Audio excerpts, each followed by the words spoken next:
former New Jersey Governor Chris Christie because he answers my questions. Good morning, Governor. Welcome back from Israel. Glad to have you back on the Hugh Hewitt Show. Hugh, thanks so much for having me on. Let's begin with the important stuff. What did you see in Israel? What message do you want to give the American people about what Israel is facing? Hugh, the extraordinary thing that I saw was not just the inhumanity that's been visited on the people of Israel, but it was the joy that these terrorists took in visiting this inhumanity on the people of Israel.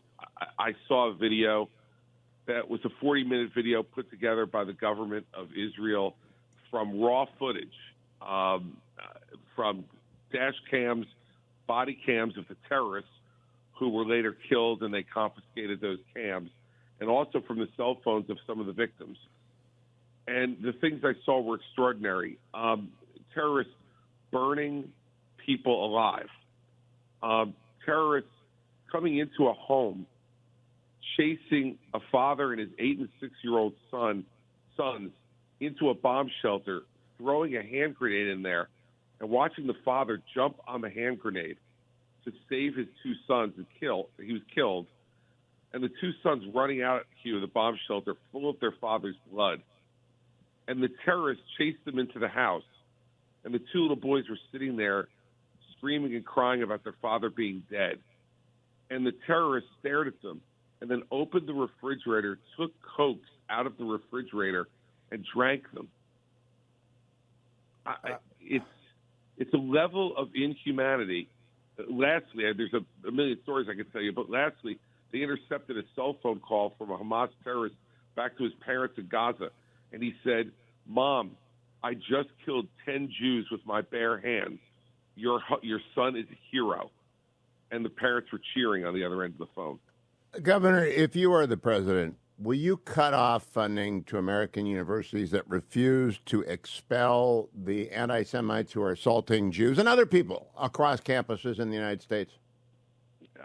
Not only that, Hugh, but I would personally meet with the boards of trustees of these universities and tell them that they need to fire their presidents, because this is a lack of leadership.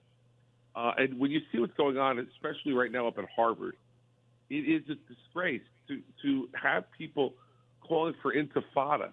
That's not free speech, Hugh. We know that's calling for murder. That's calling for murder of the Jews as a religion, as a race. It is extraordinary. And I think that for too long, and the root of this problem, Hugh, is that these presidents and these boards of trustees have been hiring these anti-Semitic professors and granting them tenure. And we send our 18-year-old sons and daughters to these places to be educated. And what we find out now is they're being educated by a ton of anti-Semites who are teaching impressionable kids that somehow there's some moral equivalence. There is no moral equivalence between what happens in Israel and Hamas. It is the difference between good and evil, and we need to be teaching those things. They need to learn them, Hugh. Don't get me wrong, but they need to have them characterized in the right way, because I bet you that 2/3 of these students on these campuses who are walking around and chanting for intifada don't have a damn idea what they're talking about. I agree with that. Now, Governor, I enjoyed last week's debate greatly. I thought the Republican Jewish Committee Coalition's inclusion was a stroke of genius by Ronna McDaniel and David Bossie. The next debate is going to be in Alabama. Will you qualify for it? I have qualified, Hugh. The great news is just 2 days ago, we passed the 80,000 mark. We had already qualified under the polling. And we were working hard. They're setting high standards here in getting there. We had to work very hard to make sure. But I want to give you some perspective, because you were also involved watching me run 8 years ago. At this time, 8 years ago, we had 8,600 donors. Huh. Today, we have over 81,000 donors. Well, I believe that I have forwarded you a text from one of my old Democratic partners in a law firm saying he would vote for you for president. And I said, that's the first Republican to ever vote for. But they don't get to vote in primaries. Is it working with primary voters? Look, it is. And I think what you're seeing is, Hugh, this thing started at 13 candidates, right? And as as of right now, it's really down to 5 candidates who have any chance to win this thing, and I'm one of those 5. And when I started, people said, "Oh, there's no chance, there's no appetite in the Republican Party for the truth about Donald Trump, for the truth about what our country needs to do." And I think we've proven that that's absolutely wrong. There is an appetite for it. Now, as we get to these next 60 days, there has to be distinctions made between myself and the others on the stage. And I think we started to do that at the third debate because there were substantive questions being asked.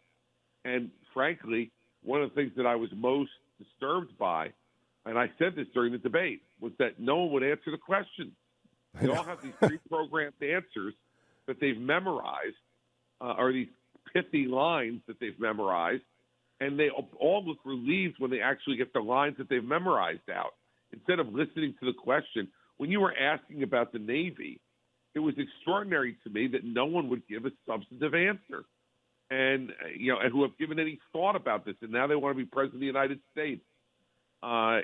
It's stunning to me because let me tell you, as you know, if you're sitting behind the desk in the Oval Office, memorized answers don't work.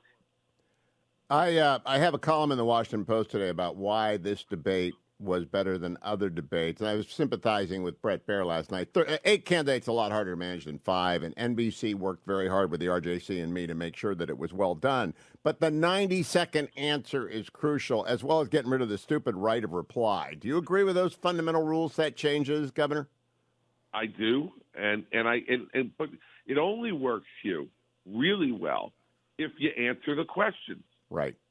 You did answer my question on ship counts. Some of them may not have known. Some of them may have wanted to make other points. And I do not think we're going to have more than 4. I don't think Mr. Ramaswamy is going to make the cutoff on polling, but I hope the former president comes.